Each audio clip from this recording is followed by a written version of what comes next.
Thanks so much for joining us for another episode of From the Dressing Room. We hope you enjoy this exclusive extended sneak peek of our behind-the-scenes tour of the Ghost set.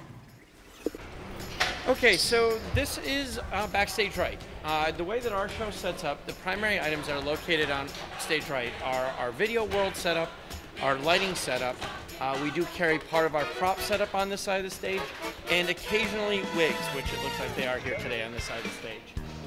So you know, everything that we travel with 6 tractor trailers, which range in weight limits from anywhere from 68,000 pounds up to 79,000 pounds.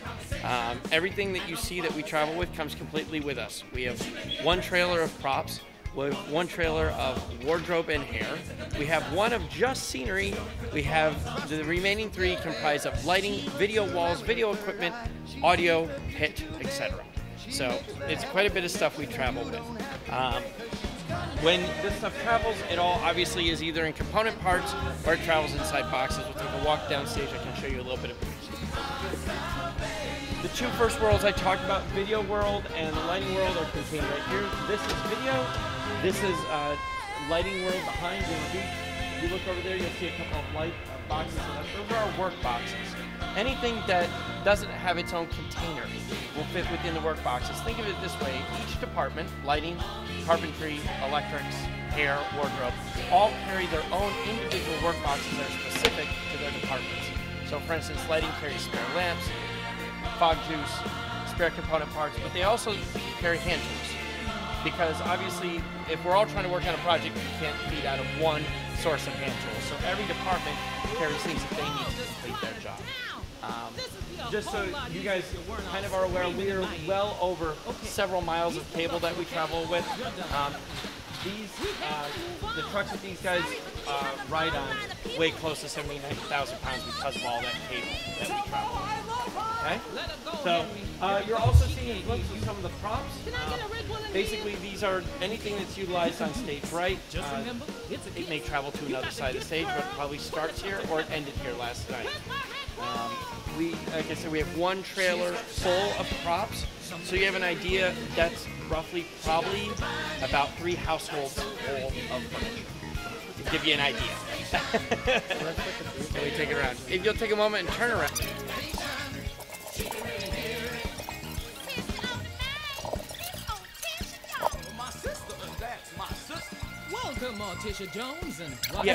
Well, these replicate what was done in the London production and the Broadway production and the UK tour.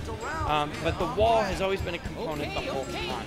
So, except in both the 2 London and New York productions, it was actually what we call a travelator, and we had 1 wall that actually would travel downstage and upstage and do different things.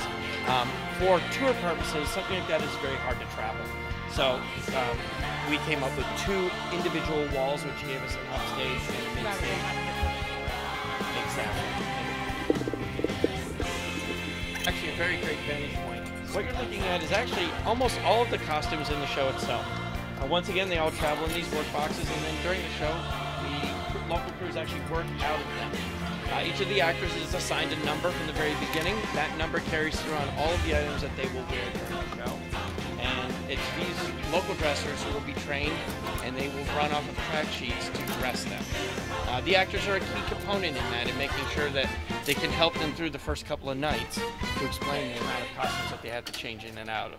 We have everything from modern day to business suits, going right all the way into period ghosts. Wow. Exactly. So, and they're changing their clothes quite a bit throughout the entire show, except of course for Sam.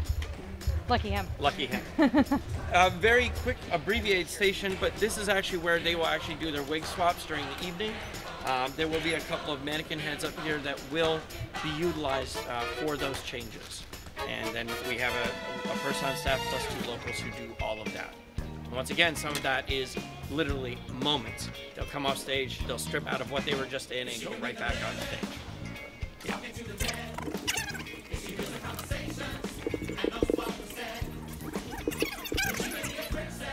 The stuff you'll see tonight, when we get into the subway scene, you're going to see illusions of items floating and items magically being transported over. And the best thing I can tell you is, like any magician, There's a lot that relies on mirrors and smoke and all sorts of wonderful illusions. But also when we get ready to teach Sam how to get out of the apartment and he has to work his way through a door, we utilize every department in the show to make that work actually. Because there's illusions going on, we're heavily dependent on lighting, scenic automation is actually part of it, that door unit is part of it, and he actually is passing through something solid. So, it is magic. But at the end of the day, it takes every department working and for every bit of equipment to be doing its job for that to be an effective portrayal. Yep. So, and some of the stuff that you're looking at go, oh my God, that's so cool. The explanation is probably far simpler than you'll ever think it is. One of the illusions we have in the show, near the end, where you will see Molly looking at a letter that she wrote earlier, it magically folds itself, much like the Marauder's map in Harry Potter. So, it's a great effect. Watch for it. It's a lot of fun to watch. And no, she's not folding it.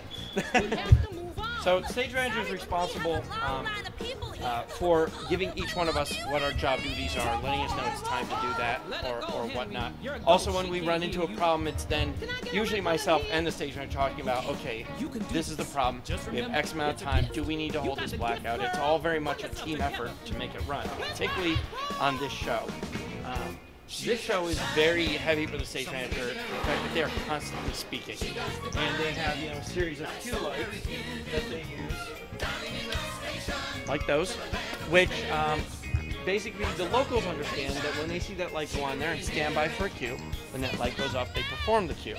It's our job to tell them what that cue will be. Ergo, lots of talking. So as much as the actors say on stage, we have a whole dialogue that we have to deliver. Right, and then the stage manager has their own dialogue to give to us so that we can do our job. Thank you to the cast and crew of Ghost for this exclusive view of the show. For more episodes of From the Dressing Room, visit Greer's OC online.